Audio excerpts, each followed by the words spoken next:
Hi, Emmanuel, and thanks for joining me. Hey, Nacho, how are you? I'm doing fine, thanks. And end of the weekend. Yes. And I want to thank you for joining me. Just we discussed briefly already last week. We agreed to do this. And I want to thank you also very much for being my single most individual contributor to that page that I was promoting last year. I stopped this one. Yeah, that is scary, but I can write more if you want, Yeah. Yes.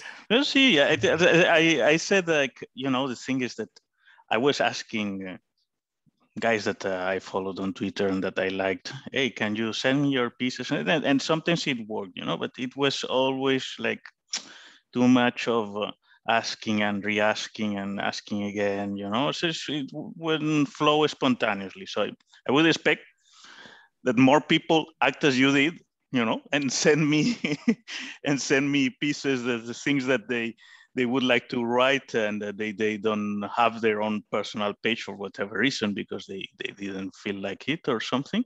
And that was not the case. So it's that I would say I that. think that part of the issue has been COVID indirectly, because I read some complaints about people writing about history. They said that since the COVID pandemic began, they've seen a serious drop in the interest of the wider population about historical topics. So I think it's worth revisiting. Say, I mean, you mean a history? I mean, basically, people you're got a probably history nerd. less. Yeah, no, but just it's a feeling that people got less interested in simply reading or writing stuff over the last 18 months.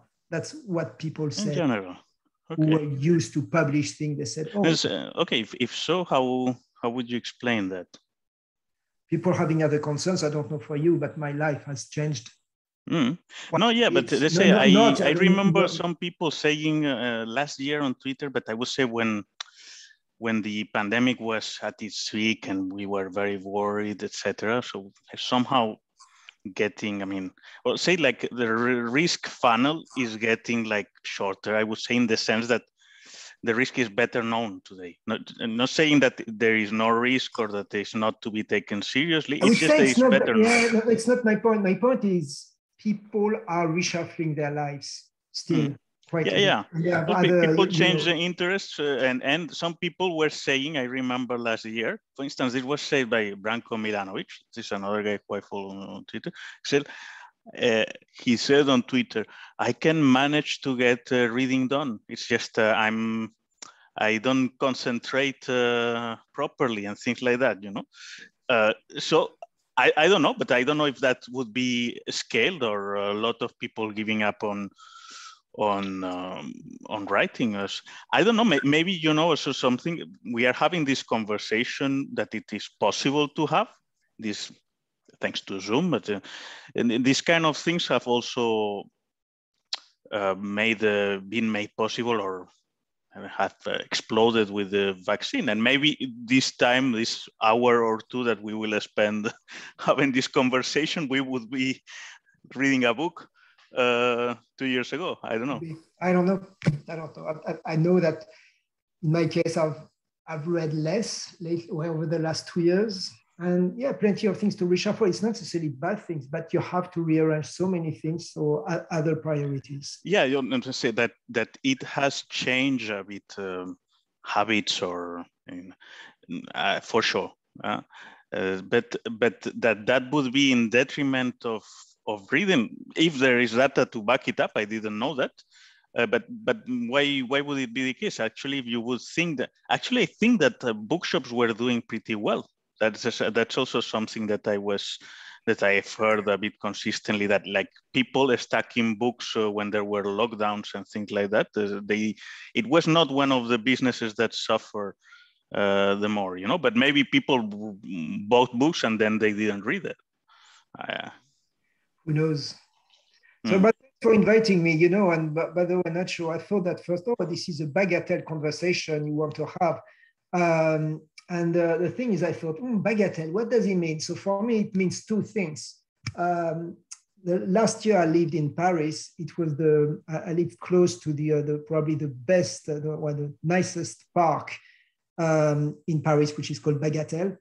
And I lived just across the Seine. So, and we just had a young boy. So we used to go there quite often. So I thought, well, he wants to talk about walking in parks.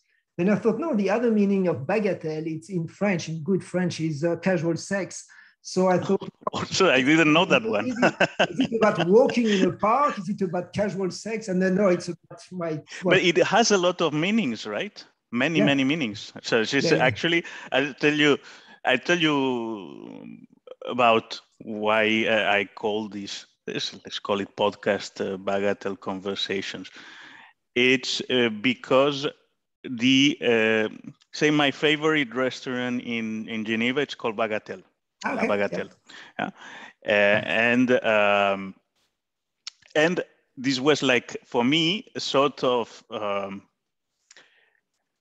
projection, or that when it was the lockdown, I cannot go to Bagatelle, but I can open a glass of wine and have a friend speaking with me as if I were in Bagatelle. I just have herbal tea at the time. Sorry, you have wine, I have herbal tea. Yeah.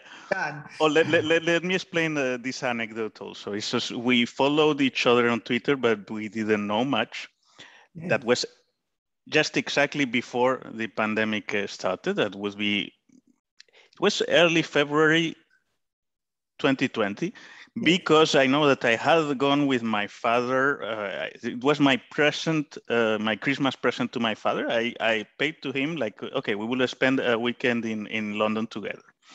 And that was early February, because we got stuck. There was a demonstration for the Brexiters, you know, that it was official leaving date was 31st of January. 31st, yeah, I've got pictures here. I was on Parliament Square on the 31st of January. Well, kind of weird. We went from different airports, but my father and I had to meet, and he was delayed because he had to go through Parliament Square normally, and it was congested because there were Brexiters celebrating. And then I was tweeting the places where I was, and then I apparently tweeted something that I was next to your apartment, and you said, "Hey, see, you are like 200 meters from my home. We can go to my local pub to have a drink." Yeah. Which we did, which was like kind of a special, because it's when you see like Twitter and real life, like sort of clashing and coming together.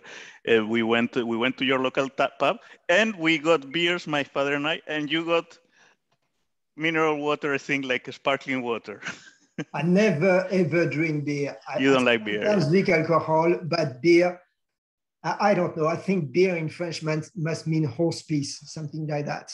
But okay, you see, I'll not take that personally. That's okay. You but know, anyway, there's nothing wrong with it. I mean, I respect. I'm not. You know, it's a problem, and I think I should seriously fix that. I'm not very health conscious, but I do respect and I admire people who have that discipline, and you obviously. This is.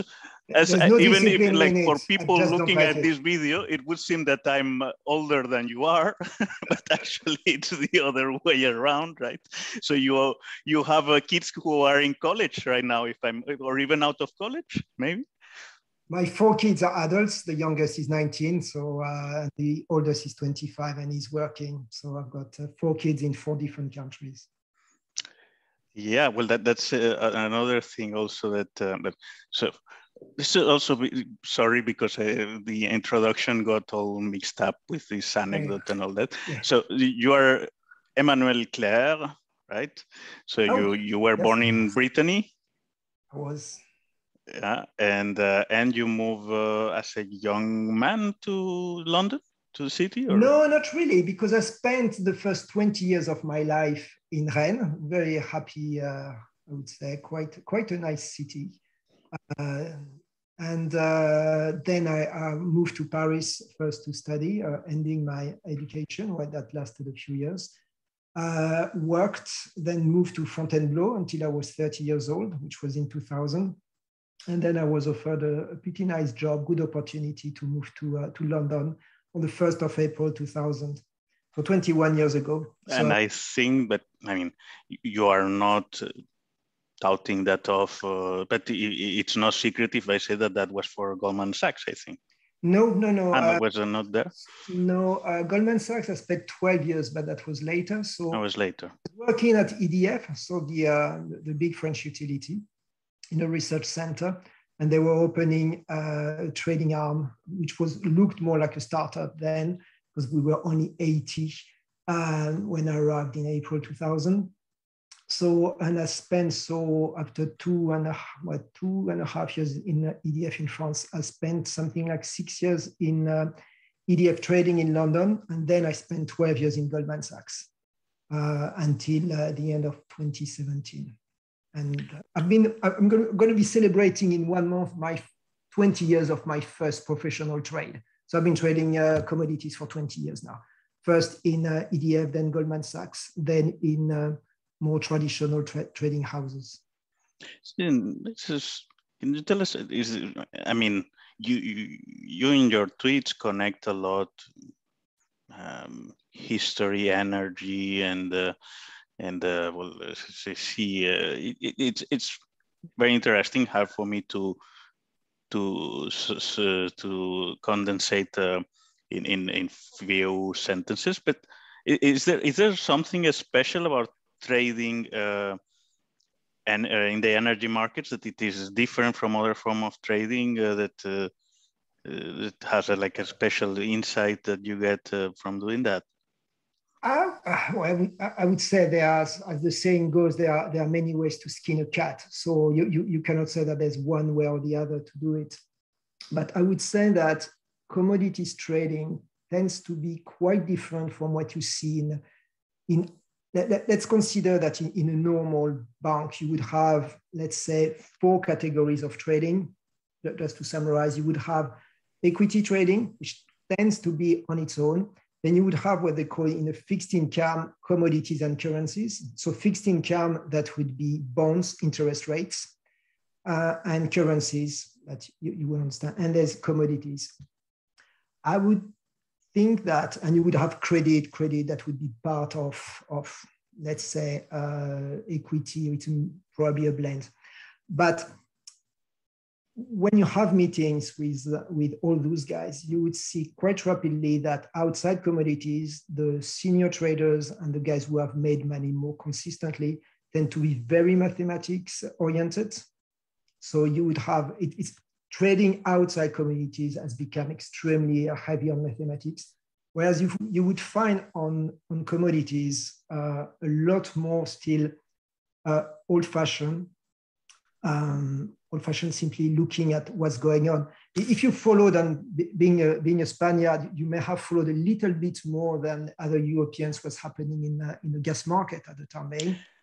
Well, I know it's all over the news all the time that the prices but it is in Spain. Interestingly, it makes the headlines in Spain, and strangely, not that much elsewhere, because I think that the Spaniards are going to be hit quite much faster.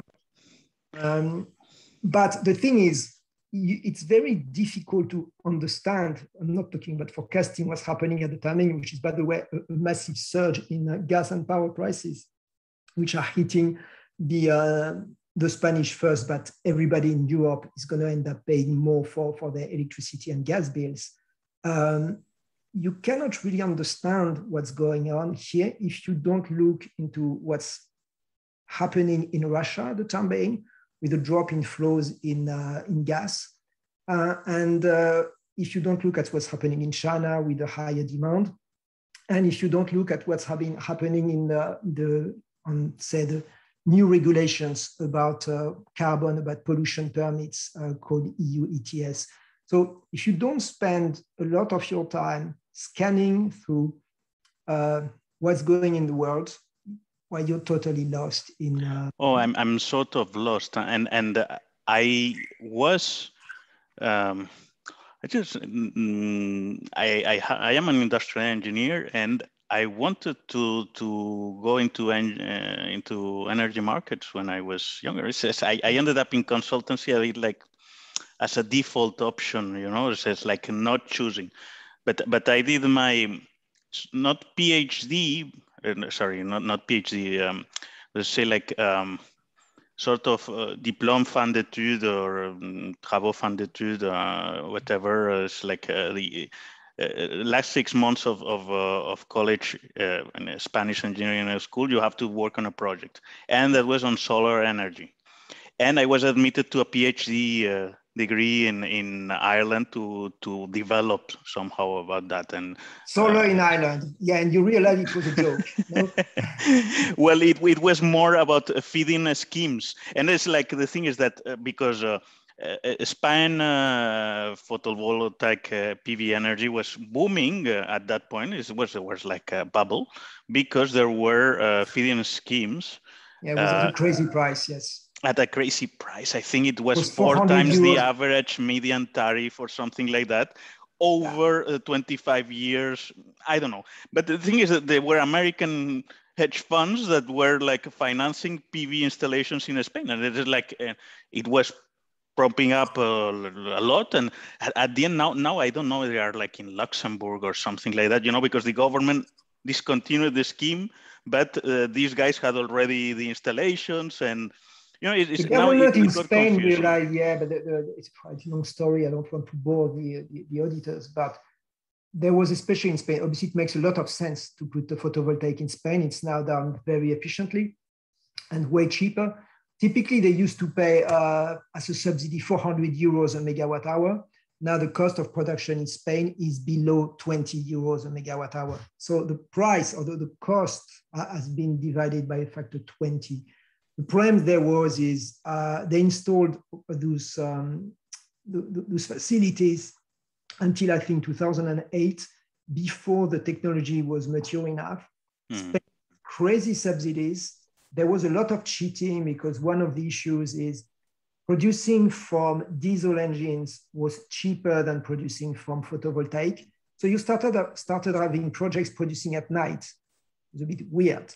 Yeah, because people were switching on a diesel engine. So then there was a crackdown, as you would. And then the Spanish government exercised one thing that every project developer in the world should be aware of, is they can change the tax.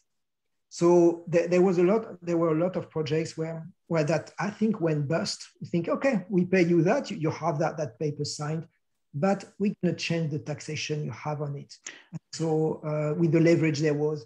Yeah. I didn't follow, but at the end, it's like if your business model, it's sustained by, say, subsidies. And that was actually because, actually it was an intern at Siemens, and Siemens were paying me to write for them a report. And they were investing in inverters and technology to pass the DC into AC, for the feed-in tariffs, etc. So they wanted to know what was the pulse of the market. And that's what I was doing for 6 months. And my final consideration is like they wanted me to give like 10-year outlook of the market, something like that. At the also is like you said, okay, I was an intern, I just graduated from college, and some like guys who were like marketing this technology or developing this technology hire a guy who is just out of college to tell them what is the outlook of 10 years. And it's like, they were very happy. I just made up some graphs, like a logistic curve of increment of technology, and this will go exponential based on whatever surveys and things like that. They were very happy about that, Just I tried to package it as a bit scientific because, I was an engineer, and it's like I could not just write like a journalist report without no equations, right? We're very happy about that, but at the end I was like, well, gentlemen, all this is based on these subsidies, right? It's like you remove the subsidies, or as you say, they introduce new taxation, ex post, and this may all go puff, like to the clouds, which was what happened. The market vanished. And then some important companies that I was trying to get hired, that it was like Isophoton, that was at the time one of the main PV producers in the world, or at least in Europe.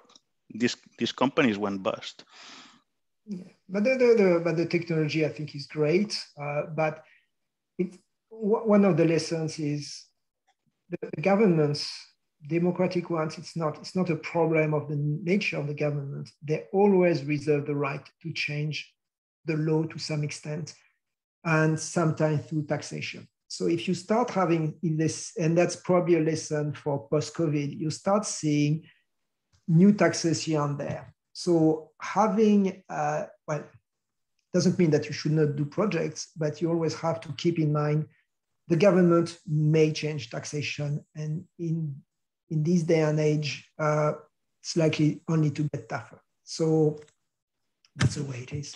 I'm not that well informed, but you were saying about the gas and that you have to be on top of what is going on there, like, say, almost geostrategic politics and so on. To give you an idea, what one of the biggest reasons at the time being for the rise in prices, well, there are, let's say, three reasons.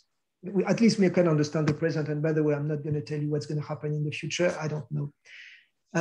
You have three things. First, you have I would say that Greta Thunberg and her sisters, I would say, she has sisters, but not that as an image, is you have the idea of people want to reduce emissions of carbon dioxide. For that, so you have a plan to introduce what is in fact a tax, which is called the EU ETS.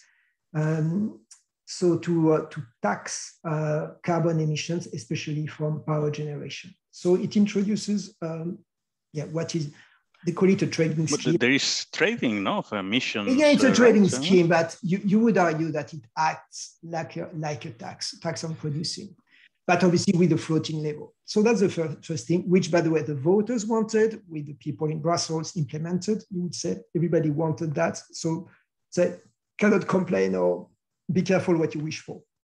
That increases the price of power. But then you have at the same time, despite COVID, a very significant rise in consumption of gas, precisely in the world, natural gas, liquefied natural gas, so-called LNG, which is creating very large demand, especially from Asia, but not only Asia. It seems that everybody wants to burn gas.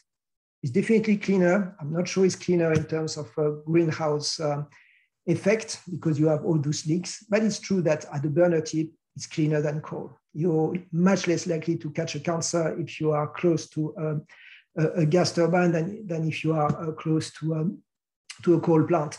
So that's the thing. So you have a massive demand increase in a world market. So that pushes up the price. At the same time, for whatever reason, you have Russia producing a little bit less gas than would have been anticipated.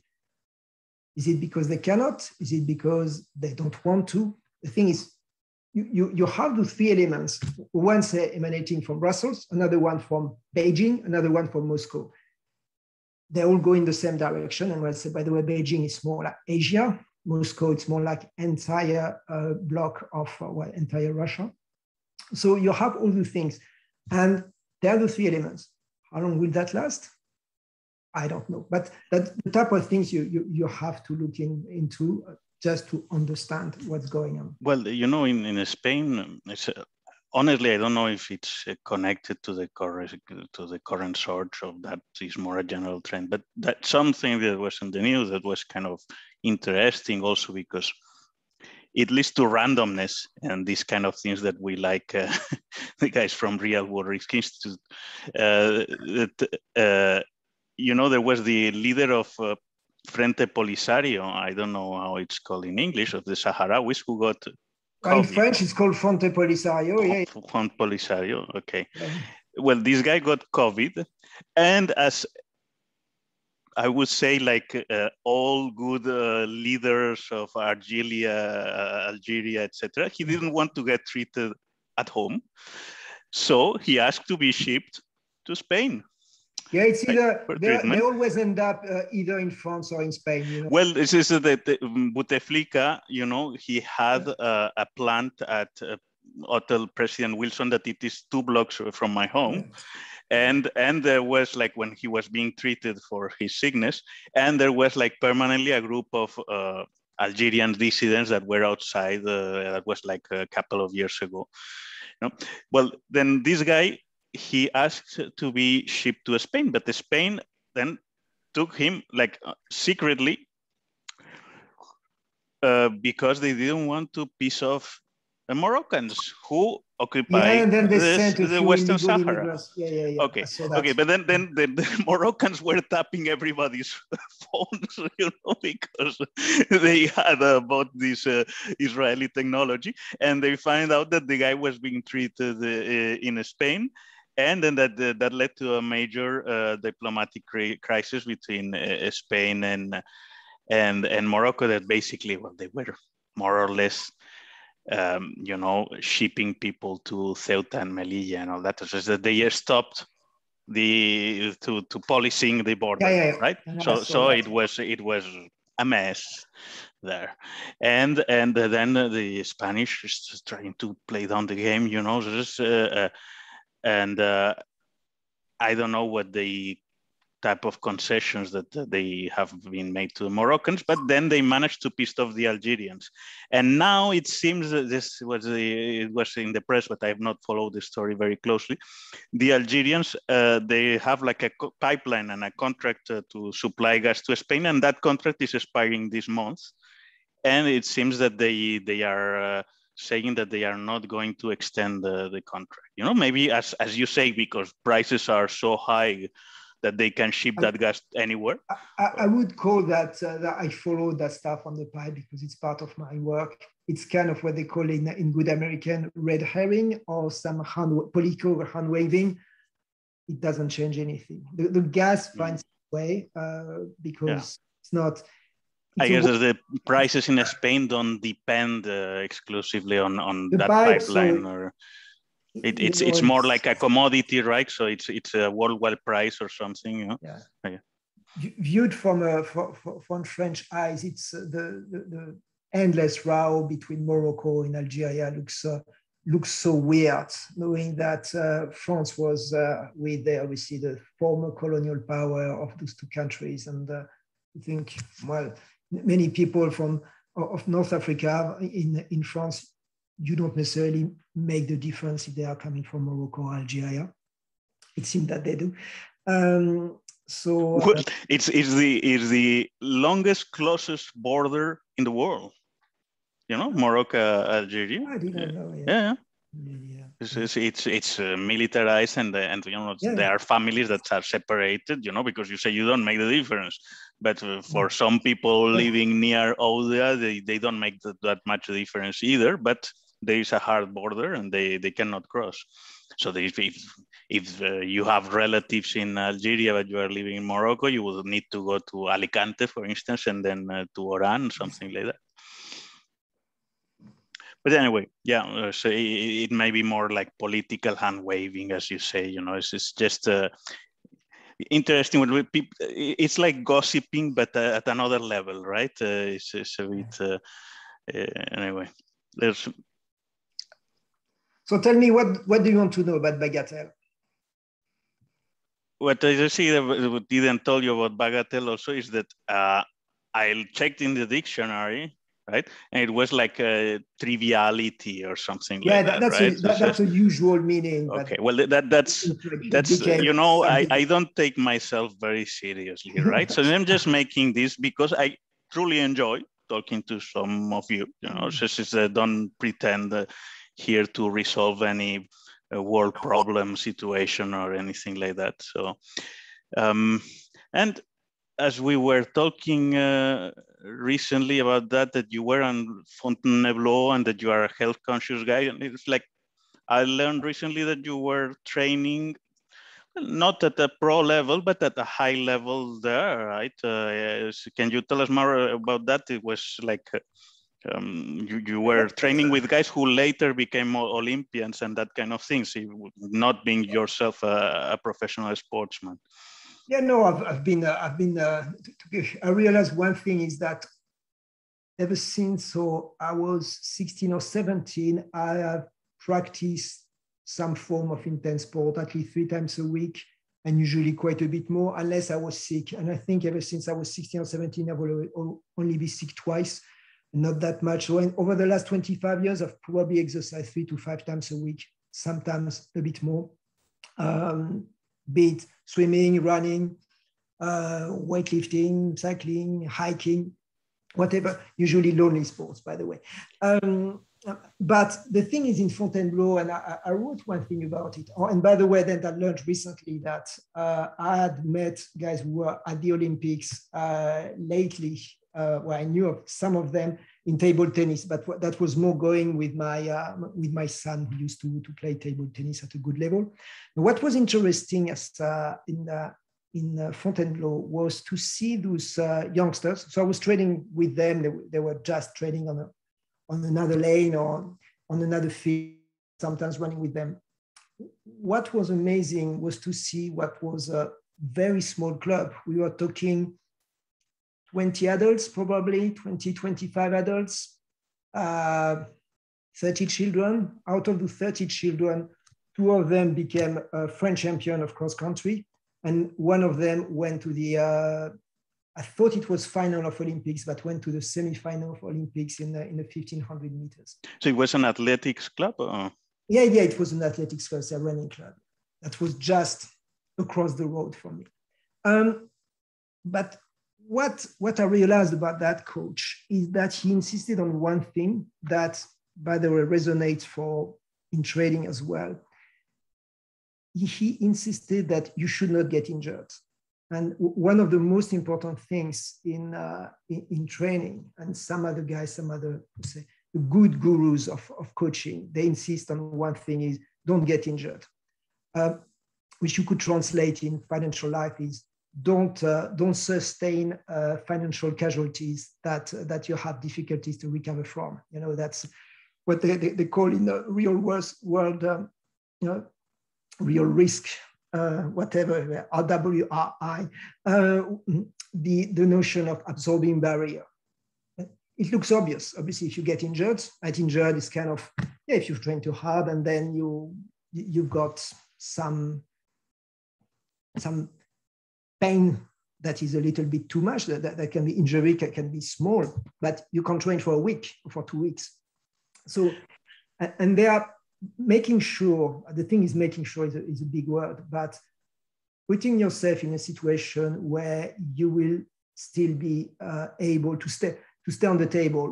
One of the first things that a mentor in trading says is that always make sure you stay alive. Make sure you don't have a loss that makes it very hard for you to recover.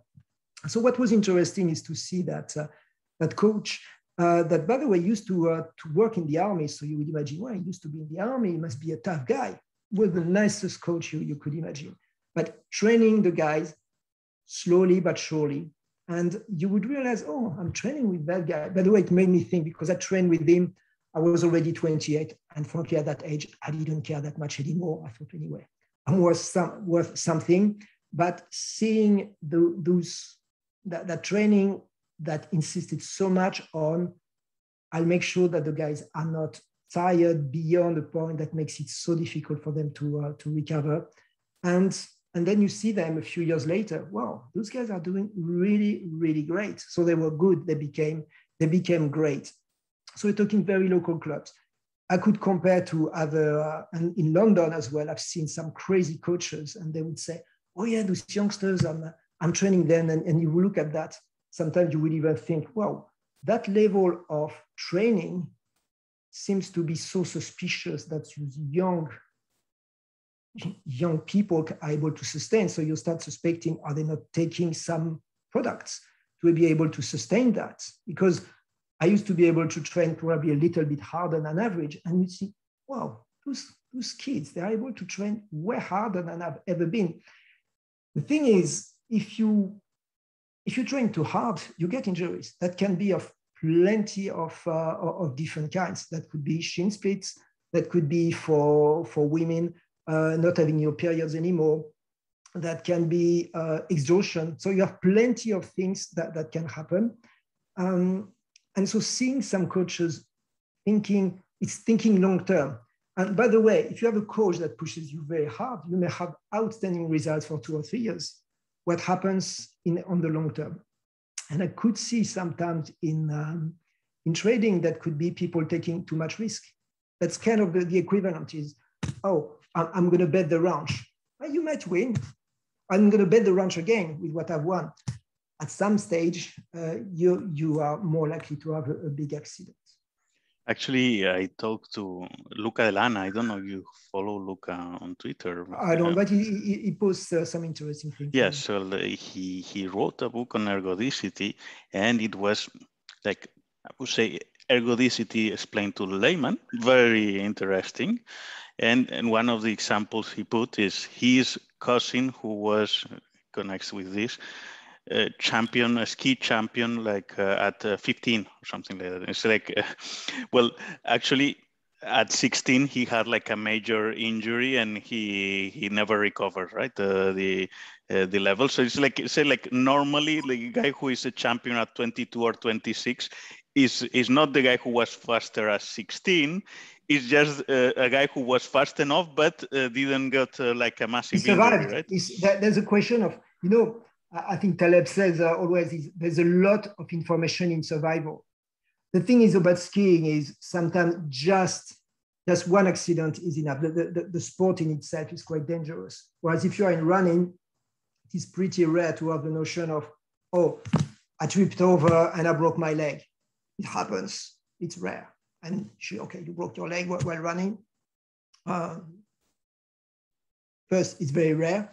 But usually the type of injury sustained for instance, if you're swimming or if you're running, is more kind of wear and tear that can be that can probably be prevented, or in weightlifting as well. You think, why were you lifting so much? That type of things. Well, that's where, I mean, you will explain it better than I, but you seem to have like insights that are not exactly so.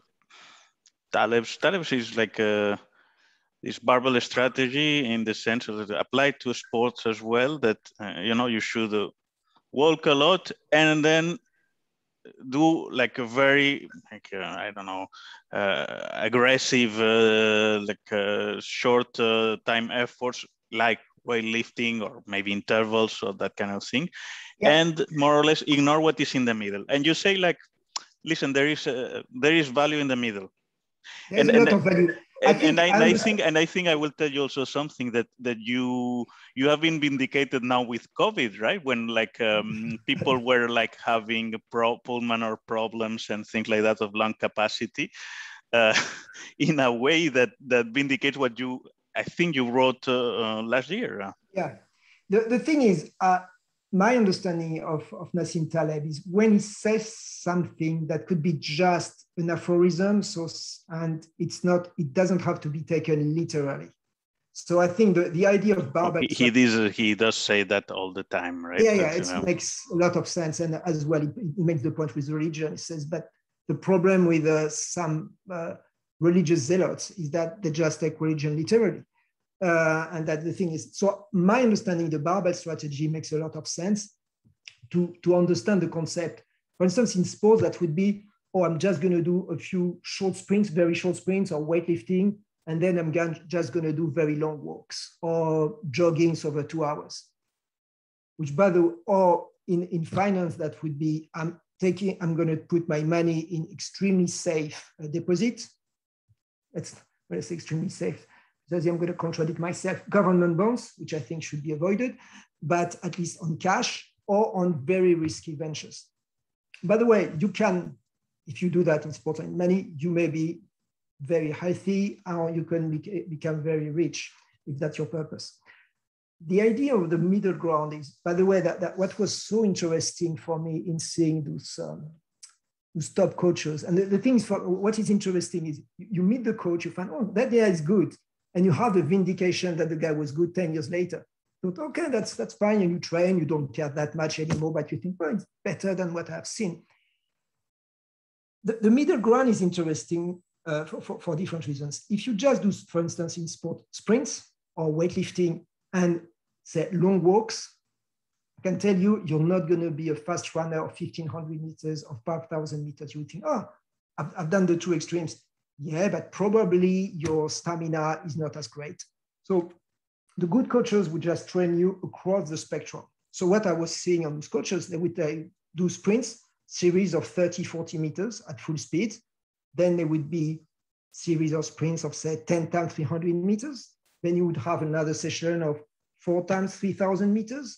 Then you would have a jogging, or fast jogging, because these guys will never be slow, fast jogging of, say, 10 or 12 kilometers on the Sunday, and some a little bit more. And so a large variety of things and on different terrains, and you could have some hills and different things.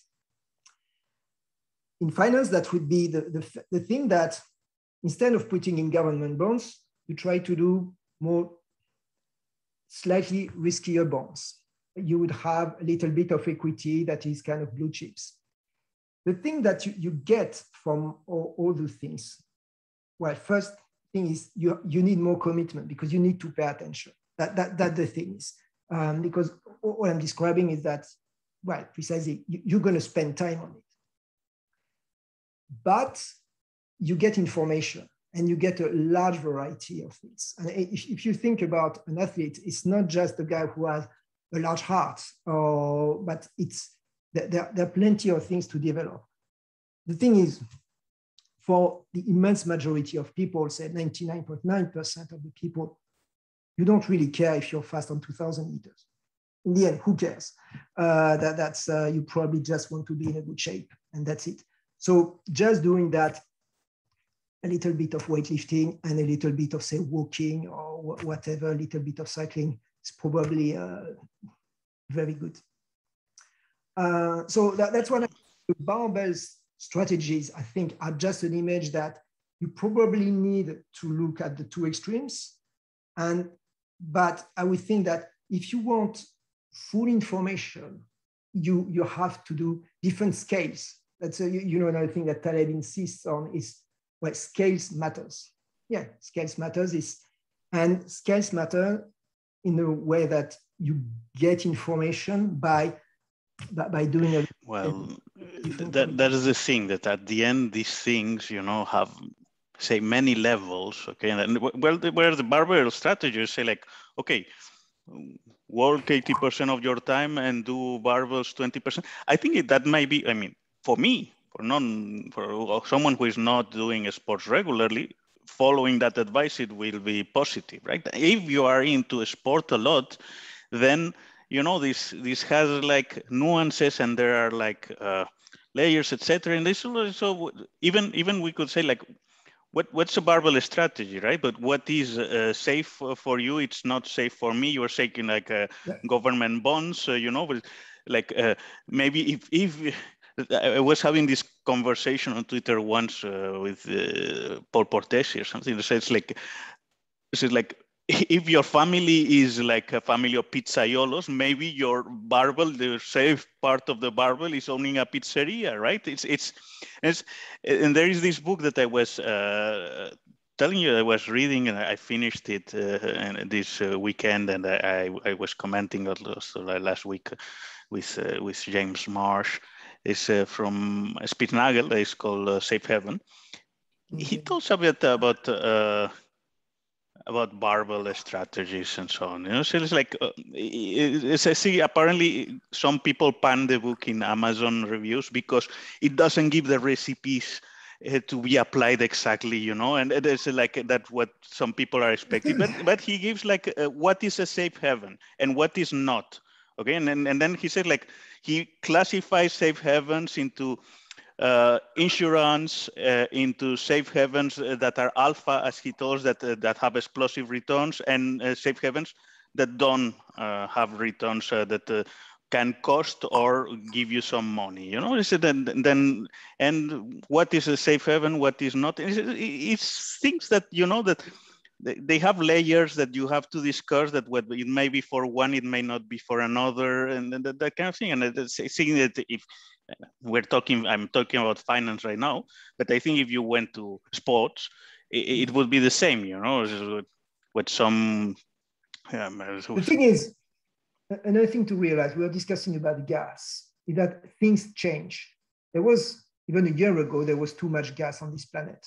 Now it seems that there's not enough. So, and forecasting it is extremely difficult. But there's another point is, the notion of forecasting is nearly impossible, but you can be ready for it. That is, when things change, you can adjust. I'll give you an example of government bonds. If you had asked me the question, what do you think about government bonds, say, 10 years ago or 12 years ago during the financial crisis, they were still giving you a good return. They were good stuff. So you have the safety of a government and returns that were a few percentage above inflation. Now, the world is upside down. If you invest on a government bond, whatever the European country, you're going to be rewarded probably now by 3% below inflation. So for the privilege of lending in a locked-in way to a wonderful European government, you're going to lose 3% a year, if not 4% a year. If you lend, well, that's what Spitznagel is saying, and I may be betraying, but because it's kind of technically a bit arduous and maybe more for someone like you than for someone like me. But what he's saying more or less is that safe haven should not be costly in the longer run. That actually the good safe havens actually will produce in the longer run better returns than what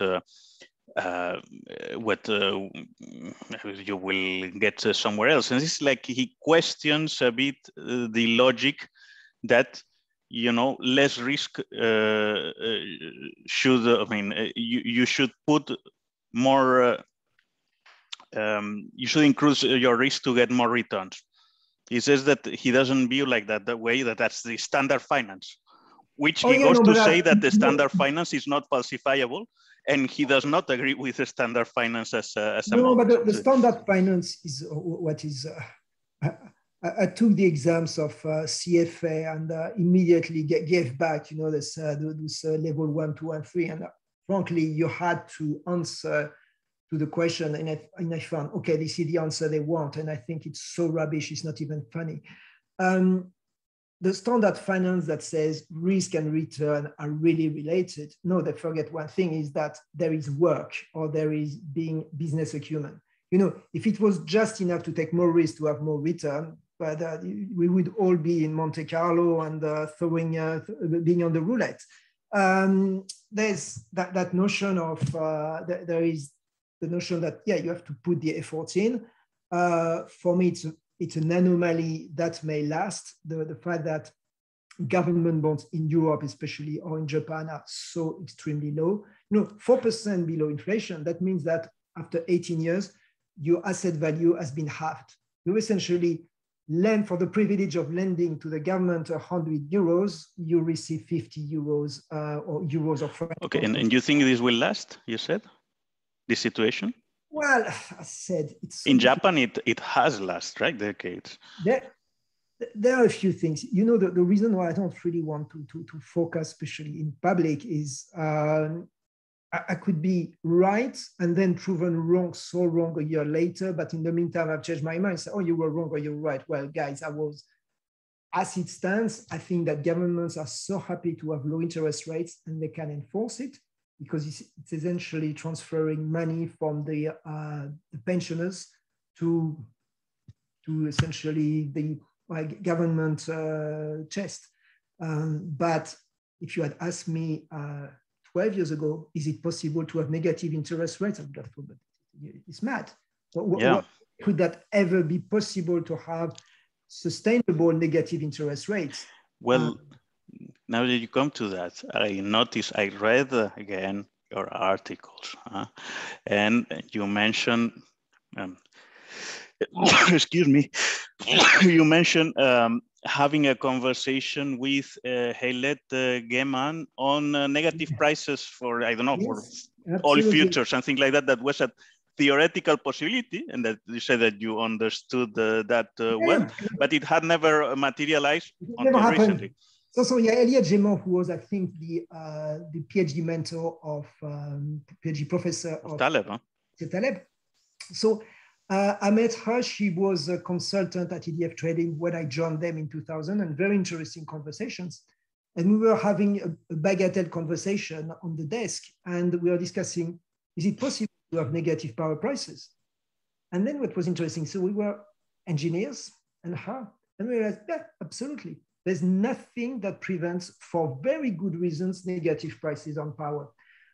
Because simply the cost of restarting some plants or switching off. I'm not even talking about subsidies that happen, because one of the reasons very often you have negative prices in power is subsidies for renewables, where the guy says, well, you know what, I'm being paid to produce whatever the price.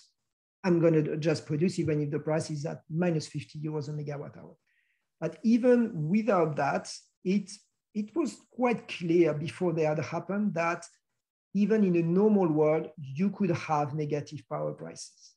Now, negative bond prices, I think, was not what, I'm not a bond trader, but that there's something a bit special, because the idea was, but hang on, why would I give money to the government and it gives me less later? I should just get banknotes, which is, by the way, what is happening, especially in German banks, because the German banks, they're not stupid. They think, why am I just lending to the government? I'm just going to ask for banknotes.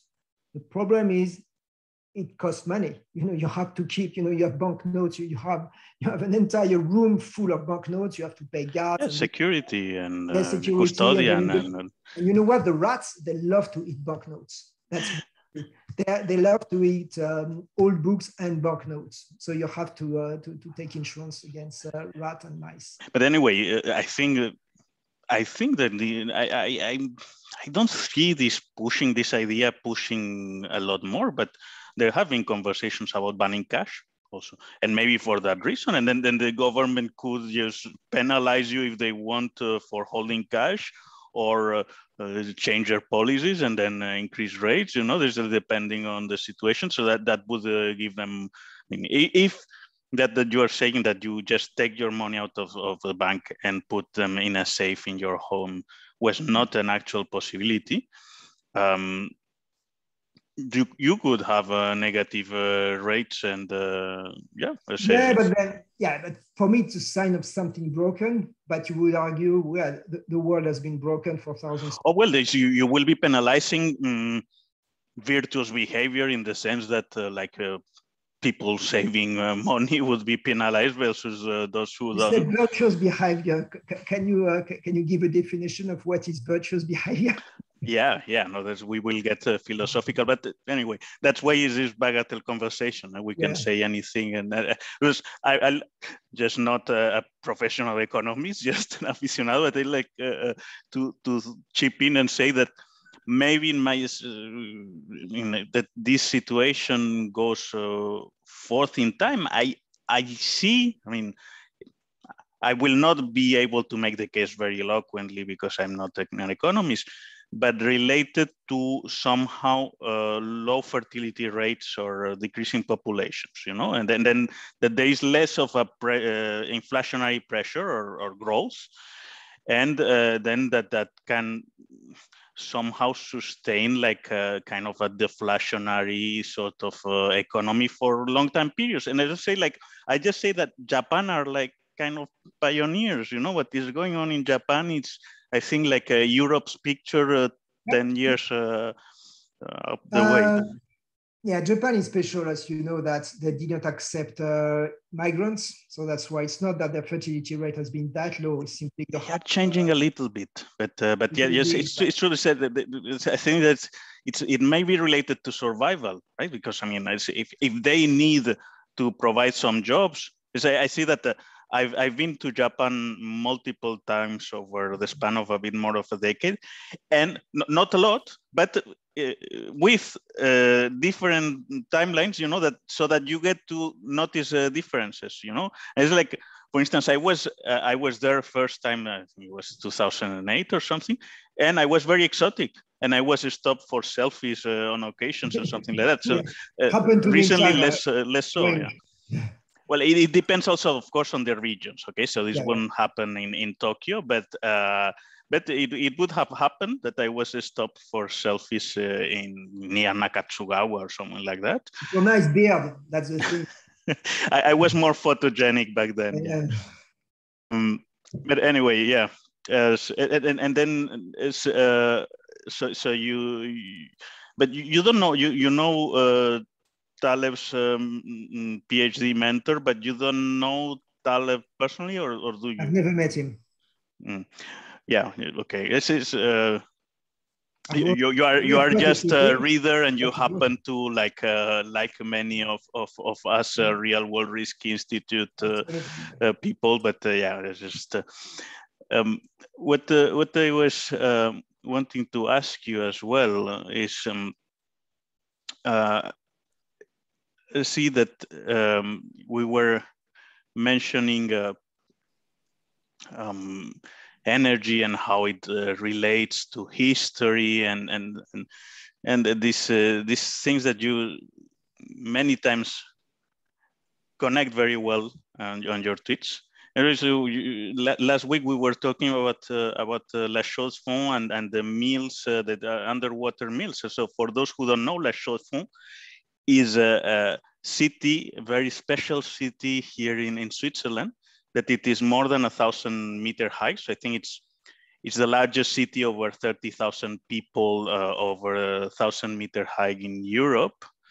And the city is famous for being the, let's say, Swiss and world center, so to say, of watch manufacturing. And you were telling me about these underground mills that I didn't know about. Like, yeah, I'm just okay. So it's called. I visited them a few years ago when I spent some holidays in Switzerland, and especially in Jura. Yes, I've spent specifically holidays in the Swiss Jura and in the French Jura. So in order not to say too much rubbish, I'm just so it's a Col des Roches, and so one of the things about anyway. The idea, it's what is fascinating about La Chaux-de-Fonds is that it is a microsystem that represents so much about the way Europe got its industry, 17th and 18th century. And if you think about La Chaux-de-Fonds, that would be probably the worst place you would put what was probably the Silicon Valley of its day. If you think about it, what was the high-tech industry in the 17th and 18th? Oh, absolutely. That's where it was. So the watchmaking industry of Europe really got developed in Switzerland, in the French-speaking part, as you explained. So you had, say, the glass making started in Venice, probably 8th or 9th century, and then became very big 12th, 13th century. That was the beginning of the high tech in Europe. And then you have that watchmaking. But what is interesting in that watchmaking, so La Chaux-de-Fonds had that specificity, that that's 1,000 meters, and the valleys around it roughly at that area, at that altitude, but in an area where the weather is particularly bad. So when you go there, they explain, no, it's not as if we were at 1,000 meters, it's as if we were at 1,400 meters because the weather is so bad.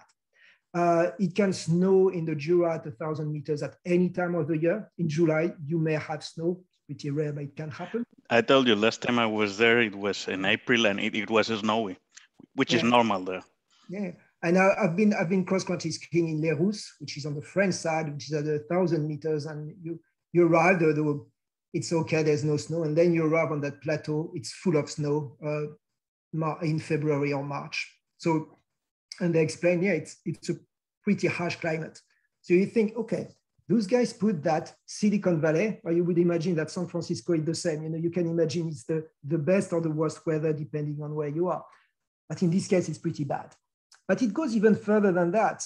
There is some some underground mills, which, by the way, when you Google underground mills, you usually find that. They are so special. It's so weird to have underground mills.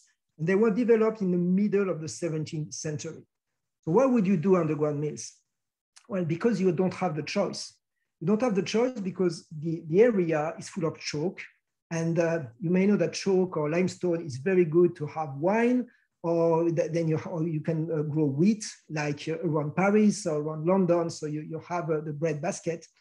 But if you are in altitude, you can't have wine. And the only thing that happens in the rivers, they go underground. So you are in a barren valley where you don't even have a river that flows on the earth. So you have very close to there, you have the Doubs as well, which is the border between France and Switzerland there. And sometimes they say, oh, the river has disappeared. Because when it's a little bit dry, there's simply no more river. So even a relatively large river like the Doubs can disappear, it just goes underground. So what they did, they dug those, they went inside the mountain to have those mills. You think, but why did they do that? Well, it's pretty hard work. They didn't have the choice because the mills started in Europe really in earnest around the year 1000 and enable later the Industrial Revolution really in Lancashire in England. And that's really the core of Industrial Revolution. You think, well, Industrial Revolution was about coal. No. It was hydropower. So you really need hydropower to replace the muscles of mules, humans, whatever, oxen. And so those guys made that effort to create those mills. If you go on the Med where you have olives, people didn't even bother. They had the technology. What is so sad is what you see is the first hydro dams that you have on the planet were developed in Yemen and in Syria, in two countries that are, at the time being, excuse my French, totally fucked up. But so they had the technology was developed entirely around the Med. For whatever reason, the Muslim world, so in the southern part of the Med, dropped the case in the 9th and 10th century. Quite difficult to understand why. Thing is, they kept a few, but the technology was not really used. I've worked in a few places in mountains in Spain. So despite Don Quixote about mills, you see that there are plenty of places where they were using animals to grind wheat or olives, but not that many mills. Whereas you have in Northwest Europe during that time, so you're starting year 1000, development of mills. So there was a census called the Doomsday made in England in 1086 by William the Conqueror.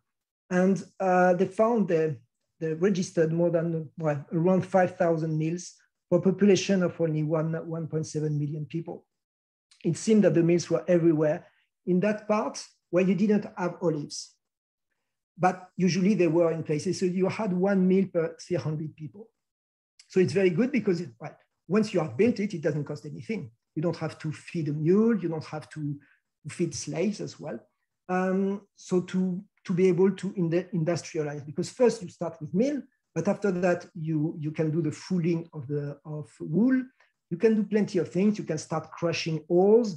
You can do paper. Plenty of things you can imagine. So, but usually in places, what is interesting is in places where it's way too hard, you didn't do it. But in La Chaux-de-Fonds, they did it. Then, as we discussed last week together, there is something quite special that happened, and that's related to the history of France, is that in 1685, King Louis XIV repealed the Edict of Nantes. So essentially, he said that the only accepted religion in France was Catholicism. So obviously, so essentially the Jews and the Protestants didn't have much choice, they had to leave. There was a large proportion of Protestants in France. In some places, that would have been 30% of the population, especially in the nobility and craftsmen.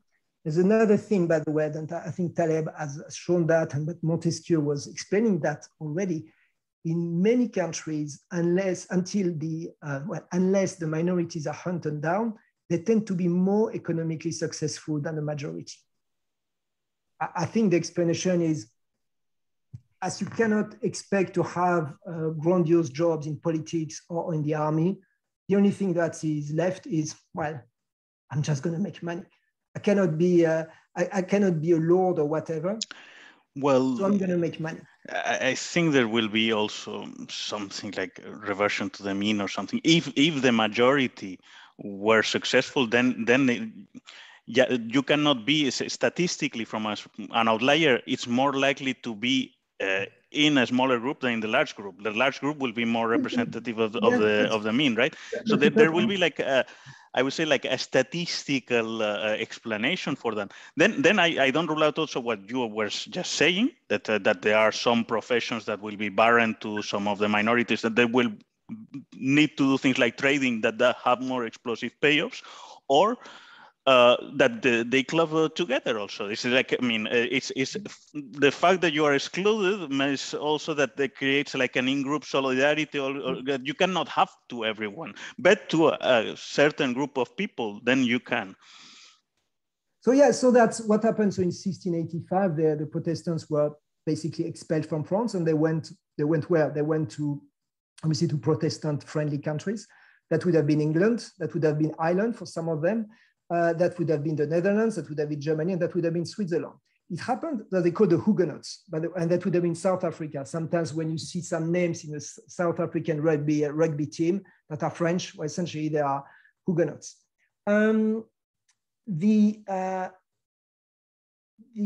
The fate of those guys was not necessarily very good. So sometimes they mixed with the locals. It seems to me that the only ones that managed to really, over the centuries, to keep an industry alive were precisely the ones that went in that western part of Switzerland. Obviously, they mixed with the locals who were quite industrious. But you would have, for instance, the stories of the Huguenots in England. Well, they were not really welcome. They were okay. They would bring some of their skills, but nothing special. You had a few very successful French people later in the 19th century. You have probably who is the most famous English engineer, well, English with the French roots, was Isambard Kingdom Brunel, who is on many coins and built many things. So his dad was French. But bridges, right? Bridges and plenty of things. But for me, that's another story about, if you look at who the most famous engineers are in many countries, they tend to be foreigners. You have in France, Gustave Eiffel, with his name, you understand, he was born from, his name at birth was not even Eiffel. I've forgotten his name of birth, but was definitely German. I didn't know that. But Eiffel is just the name of a mountain in Germany, and which he took because it looked not as German as his original name. Then you have Bartholdi, who was the guy who did the Statue of Liberty for the Americans. He was a Protestant from Alsace.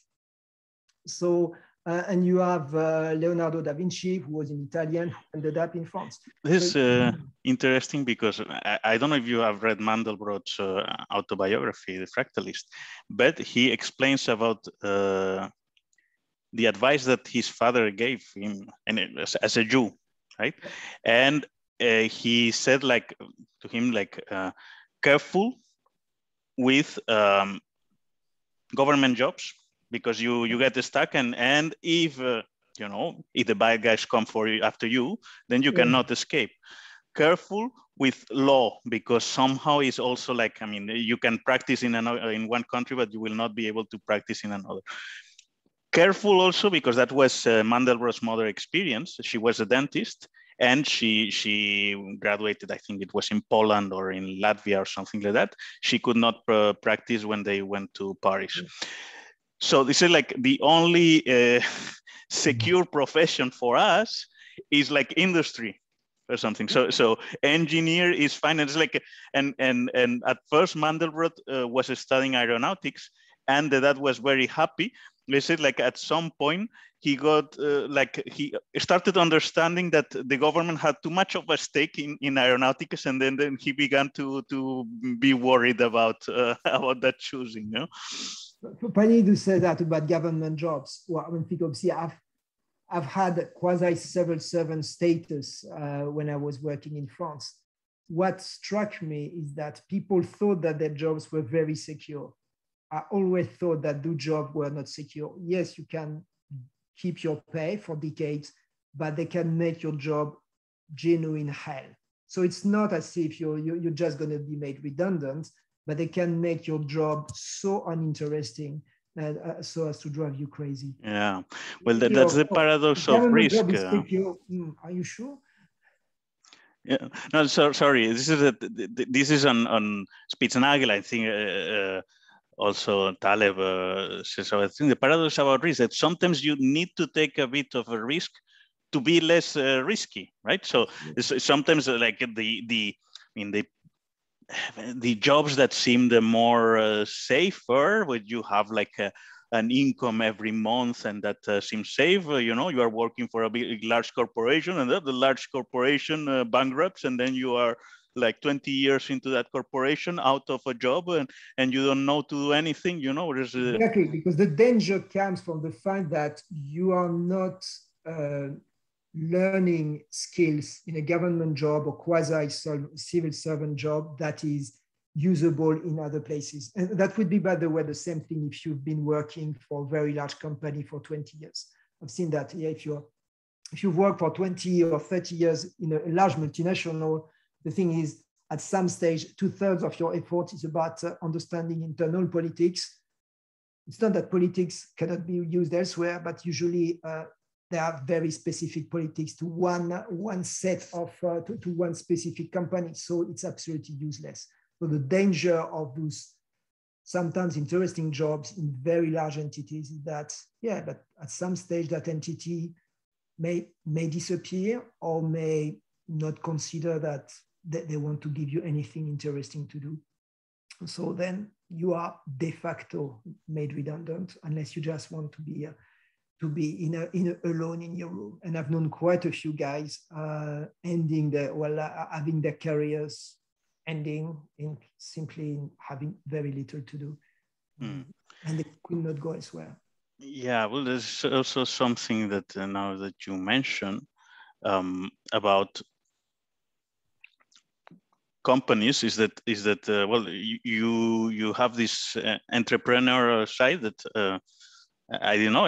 I knew that you had been trading energy in the markets, but I didn't know that you started up something, and you told me something like, hope I'm not being too indiscreet, that at some point you were like the major stockholder of that company that is doing motors for.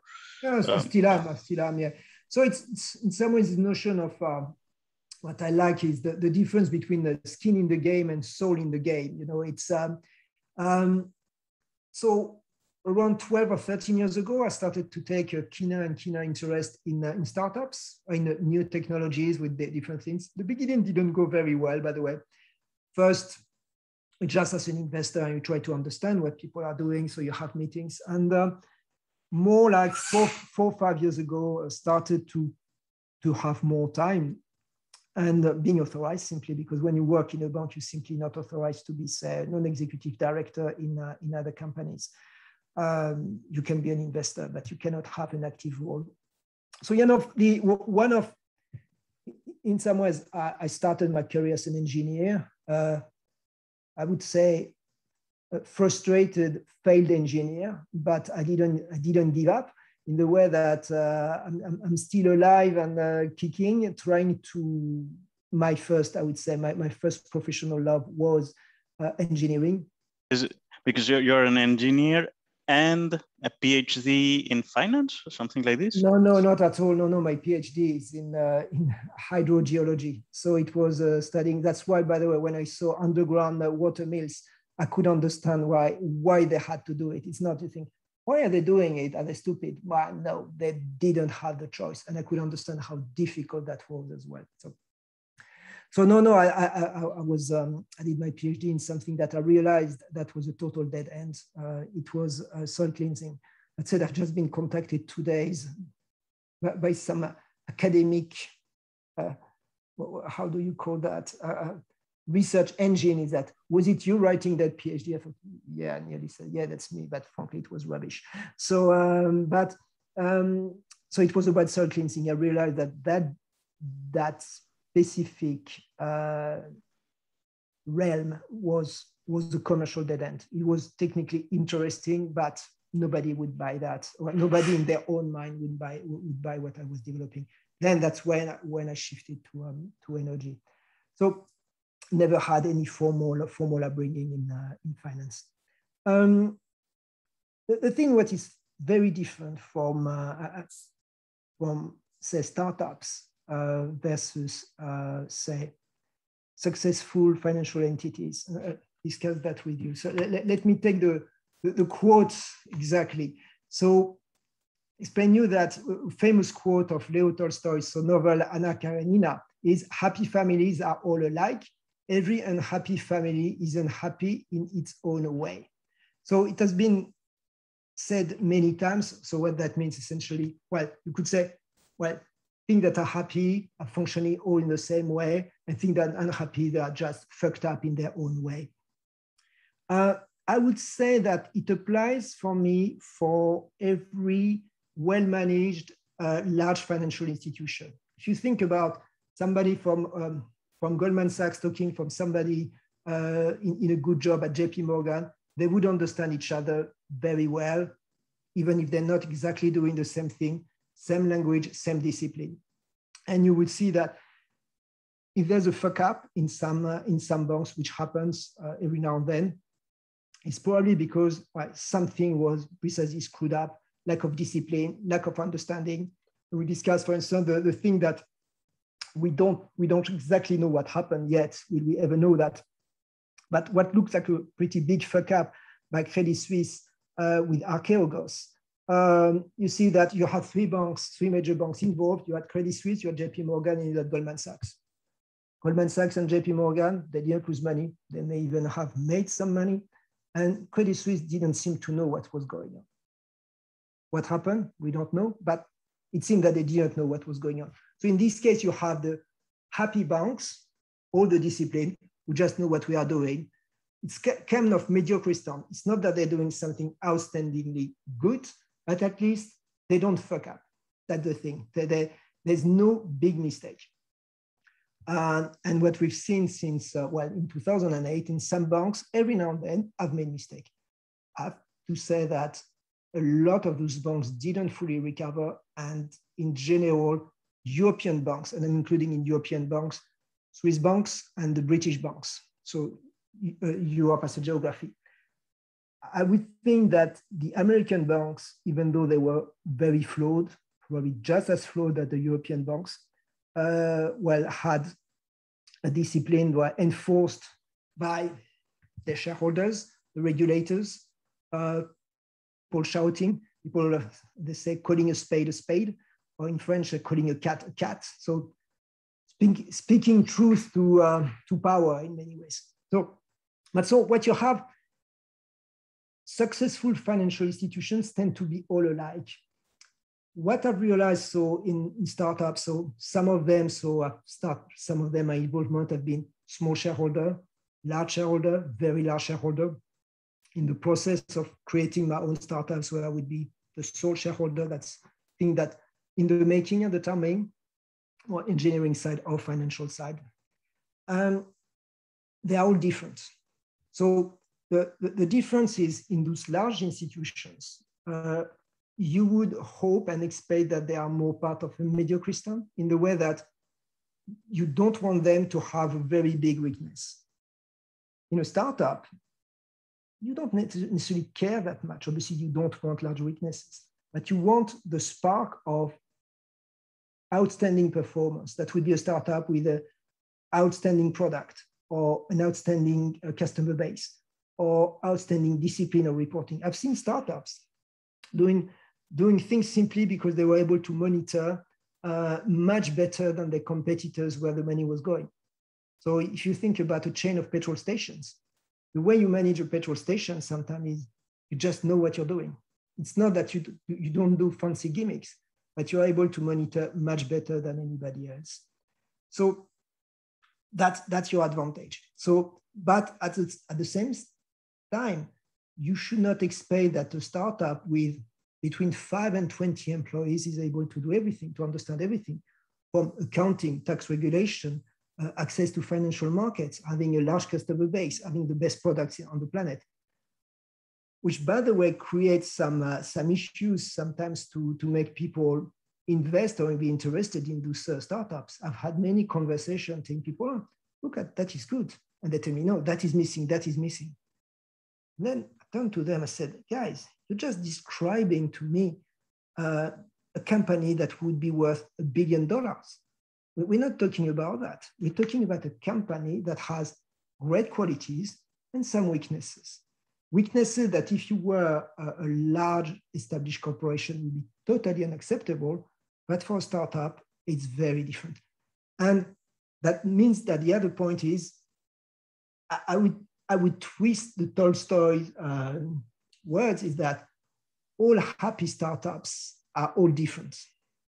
They are all different in the way that some of them would have strange weaknesses, and provided they can be fixed over time, that's okay. But you want a strength, and that strength can be totally different. That could be an IT system that is better than anybody else. That could be the best engine, because yes, I've been involved and still I'm involved in electric engines. And that's what you're looking for, something that is very, very good. That can be relatively narrow. Usually it's narrow because it's a young and small company. But that's for me, there's more soul in the game in that, and understanding the technique behind it. I know that sometimes in banks, I was probably seen as a lunatic by asking crazy details or taking interest. Imagine you are working in a bank, an American bank, and one of your biggest focus and one day is the temperature in the rivers in France. Think, what does it have to do with banking? Yeah, but the river flow in some rivers in France impacts the way nuclear power stations are going to work, and it impacts power prices this week, maybe the following week, but maybe not the next month. So that type of things is in my opinion, is more interesting in many ways than finance. It's a proper real world. Yeah. Yes, it's interesting because I have similar sets of interests, as you say, and about what's a startup, what's a big company, what's a government, what's an utility, etc. It's just in trying to make some reading about that, and so I think that they have like different. They occupy different evolutionary niches, and then there's as you say, like startups would be more like the mutants, or like if the effect of randomness is like a bit more felt in them, right? And then big cows are more approaching like you have like different niches. Just tell you about like also sexes. No, you would have as according this Soviet scientist, it's called Geodakian. Like the men are like the sex in which nature experiments, right? So when we do, and it's like, for me, that would be like the private sector. Then the female, it's more like, you have the clay molds, and then you have the marble. So the woman would be more the marble element when you are doing a statue. So the public sector will be more like the structural elements that you need for a working society. You put them in the public sector. So you need, I don't know, defense. You need whatever the public services that like justice or something like that for the country to work. That goes into the public sector. Everything where experimentation should be allowed goes into the private sector. And within the private sector, you will have like very large established companies that work almost as utilities and that exploit more or less a bit like small monopoles of their own. And then you will have the startups that are trying to at the edge of innovation, and they are more subjected to randomness. And that's like that.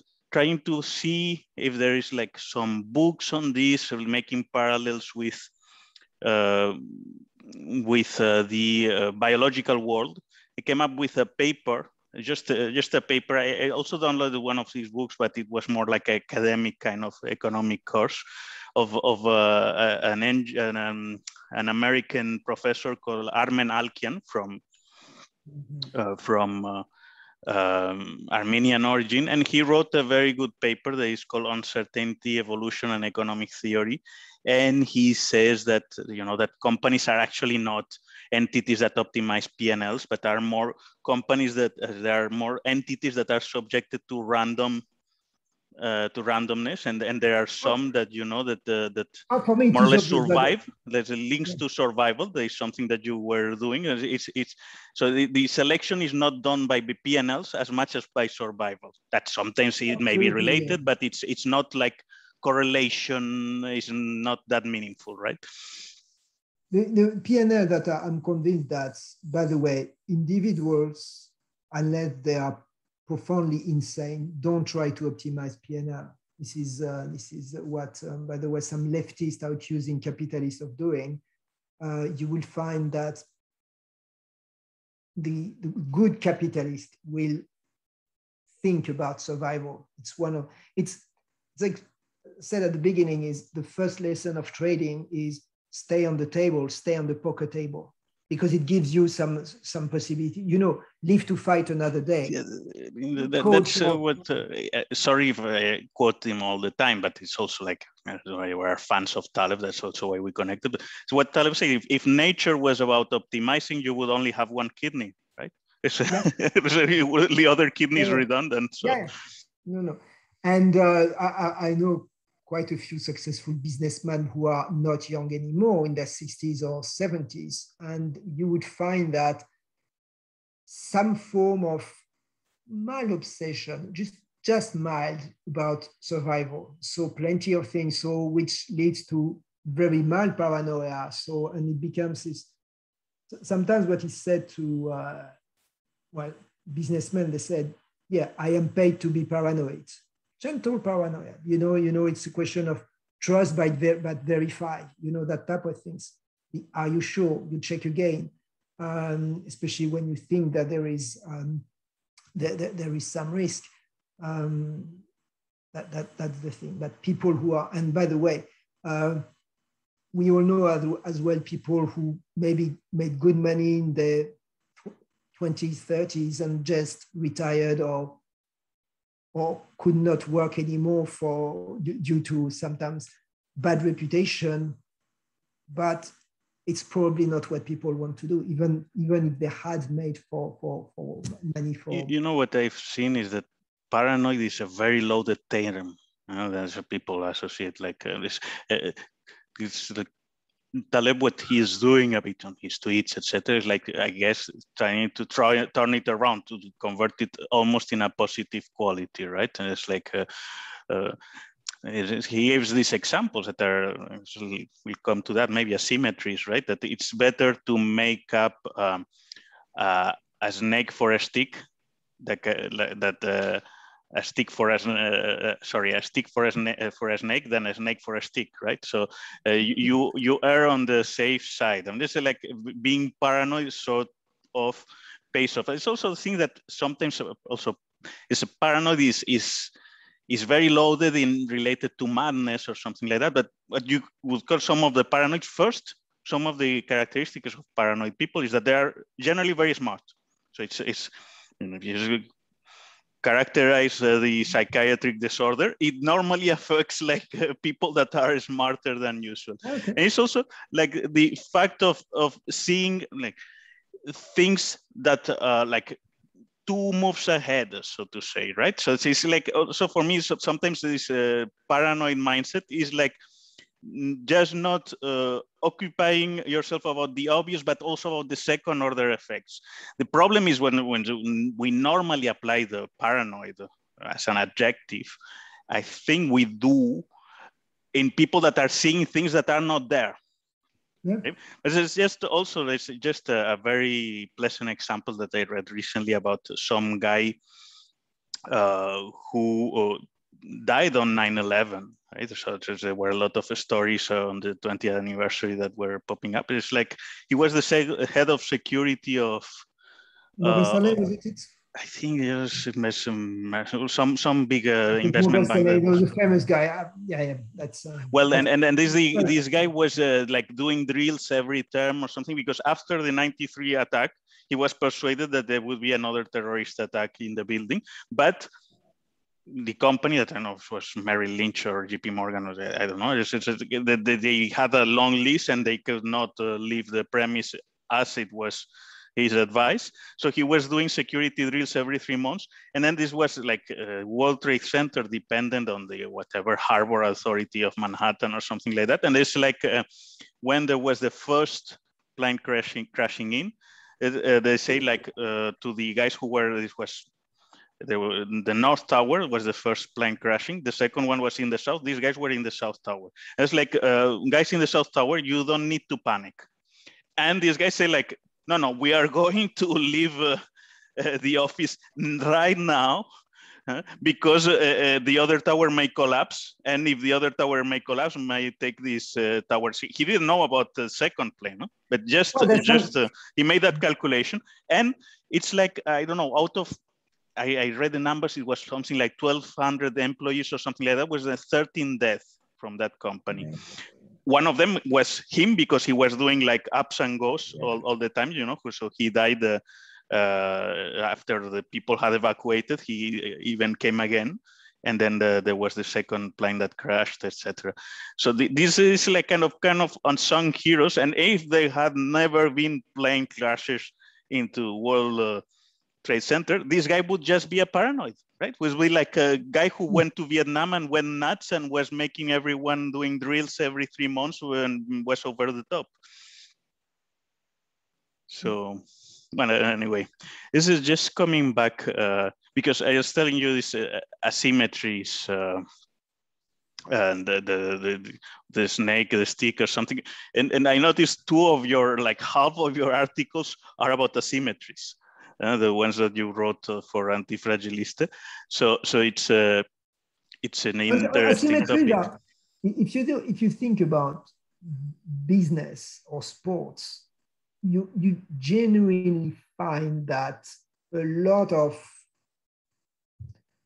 successes and failures are about understanding or not understanding asymmetries, the convexity or the type of things that they are. You can probably do a few things that don't cost much that can either, well, you know, I saw that a few guys were saying that they were advocating masks as early as February 2020. There's one thing is, at home, we bought masks as early as end of January 2020. Not that I was paranoid, but if you think about it, it cost next to nothing to buy a few masks at the end of January. It was, but there were already shortages in Amazon. Yeah. So it's actually, I was trying to get masks from January to April, but I think didn't got my mask until April because there were no stocks. But when you were trying to buy the masks, you would look like an idiot at first. And it's, you know what? I'm vaccinated, double vaxxed. So I go to the gym, I don't wear masks anymore. So now we understand a little bit what is going on. But yeah, or something else. In February 2020, some people asked me, so are you booking your holidays for Easter? I said, you know what? I'm simply not going to spend a single minute on trying to book holidays in 2 months. Because you know what? I don't know what's going to happen, but things are going to change. So it's a thing is that then it's not paranoia in this idea. I know it's going to change. So whatever plan I could have will change. So in the end, obviously, nobody could go on holiday in April 2020. But sometimes some simple common sense helps. Because it's a mixture. You see, sometimes paranoia is common sense. So we think, so paranoia is kind of a form of madness, but no. Oh, well, yeah, of course. There's the thing, if your grandmother says, take the coat because it may be cold, is that paranoia? Obviously not, right? So, but then if it's something that most people aren't seeing, or that is not obvious, or not even for grandmothers, then they might call you crazy. And if you got it right, then you were a lucky Cassandra. You know? It's just also like anyway. But talking about asymmetries, coming back also to the Huguenots in the Jura Valley in Switzerland. This one of your first articles was about a bit this of, you know, Russia being perceived as a huge threat because they provide commodities like gas to Western Europe, and it's like, you know, it's like actually it's like a threat or having power over Europe. But you were depicting a picture that it was more like the other way around. You know, it's like, where you say like, if we make this metaphor of this barren valley in Switzerland where some Huguenots came and settled and that became a center of industry. We do apply it for Europe at a larger extent, that the fact that the Russians are providing for centuries commodities to Europeans. Actually, the Europeans are getting the best part of that deal, right? The larger stick, so to say. Yeah, you would argue that's always a question of, in a relationship between a master and a slave. At some stage, you don't necessarily understand who is who. You know, it's a thing is who has the better deal. You would argue that both are profiting from it. I think we discussed as well the maybe if we go back even more in history, one thing that we were taught in French school was the fabulous enrichment of Spain after El Dorado. So finding so much gold and silver in the Americas, and in the end ending up bust. What did they do with that silver and that gold? Well, they developed the industry of France and England, because there were things. So the industrialization of France and England is what is watermills and Spanish gold. That's the thing, you know. This is, and because you were explaining before about water courses, the relationship with industrialization, etc. Which, yeah, I think there is something like that. Huh? But there's like, I was recently writing I was not reading the book, but there was some economic historian or something that has wrote a book about England. Why is it? Why was Manchester the center of world in the Industrial Revolution? And he gives kind of reasonable. So it's like it had to be Manchester because it was a special moment in history. They had whatever. I don't know exactly what's his point, but they had like a rule of law. They had a experience setting corporations, they had like the professionals, they had like the water courses, they had the infrastructure. The fact that it was Manchester and not Beijing was not random. And now it's like, you say like, I mean, I don't know the answer, but I suspect that all these things are much more random. And actually Keynes had a paper, a very nice paper that he read in Madrid in the 30s, that it was why Manchester, and he explained it. So I see that probably some would say that this is dated, but Keynes would explain it as follows. And it's like, it's maybe like a bit of difficult to argue point of view, but it was what he said. Because actually there was this capture of Francis Drake of the treasure of whatever, Nuestra Señora de Charles. Yeah, and it's like there was a whole treasure of like Peruvian gold that was captured by Francis Drake and went to England, and that was more or less like he would say like the Keynesian multiplier of the seizure of that treasure would compound, so that Britain would really take ahead, you know, and become the most industrialized country by the 19th century, which I think that he takes it a bit too far, But I think that many of these things that historians, etc., try to explain ex post, etc., and try to rationalize, etc., there is a lot more randomness about it. And why was not Salamanca the center of the Industrial Revolution? Really, it's not so clear-cut answer. Maybe there are good reasons for that. Maybe there aren't. There are different things. Obviously, it's one of the things I like to read about. I don't think anybody has a straight answer. You would also argue that industrial revolution started or agricultural revolution, because it didn't start with the industry, but it started with agriculture. And you have two things. The Dutch started to rationalize their farming, simply with the polders, so make it in a much more efficient way. And then the laws, when I said that one of the reasons why England industrialized so fast and could create an empire is that they were treating their workers extremely badly. So it's another reason why they could populate the Americas. People were so fed up that they left, whereas in France, people were probably better treated. So I thought, we might as well stay. But the other thing is it created so much competitive pressure inside England. And so you had the knowledge of the farming industry in the Netherlands that arrived in England. And there was, by the way, sometimes a simple incident, well, more than an incident. In 1688, you had the Glorious Revolution, where essentially 10,000 troops coming from Holland invaded England. It was the third surrender of London without a fight. They had that, they don't like to brag about it, but London gave up, surrendered 3 times over the last millennium without a fight. So it changed the law, and you had the rule of law really established in England in 1688. The thing is, it came from Holland, but in turn, it totally screwed Holland.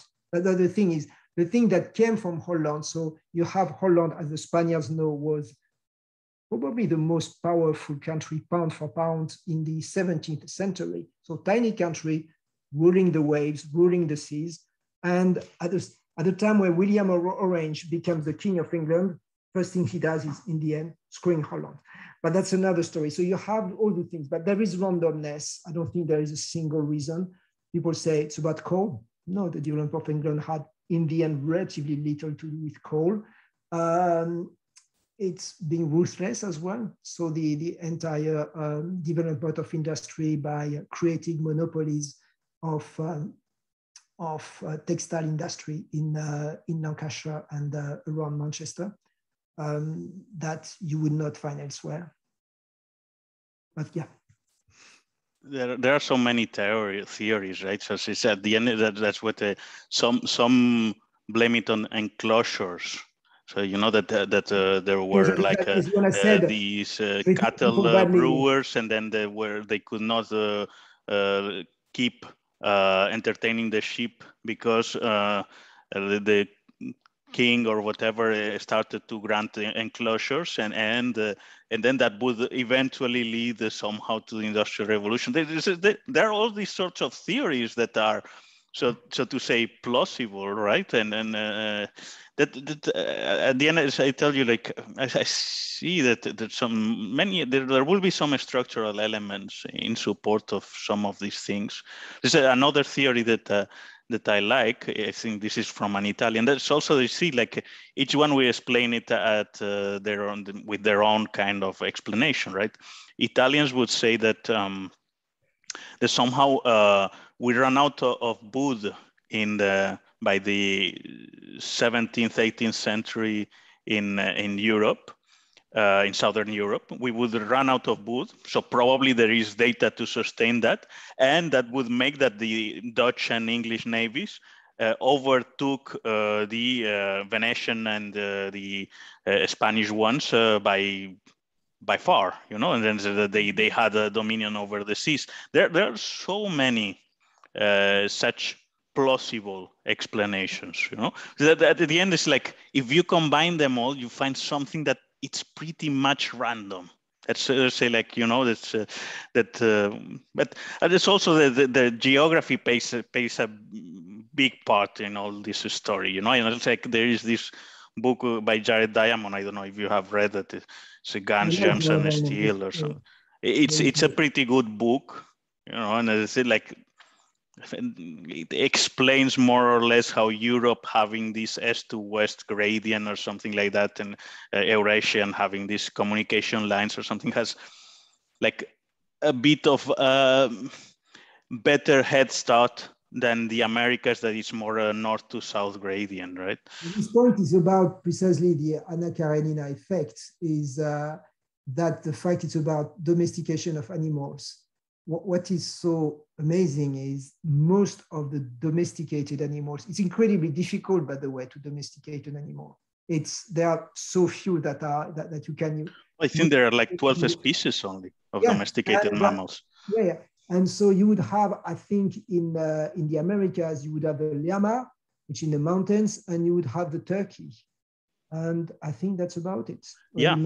And in Europe, we had like oxen, we had pigs, we had dogs. So you have plenty of things. You don't have cats because only some cat lovers think they are domesticated, but that's another story. But we'll not be able to domesticate a lion or a tiger or rhinoceros. It's like a zebra is like, or elephants are like in that kind of that you never really can. It's not really, and camels even. Camels, they are domesticated animals, but they also have a character or something. So it's like they are on the verge of domestication, so to say.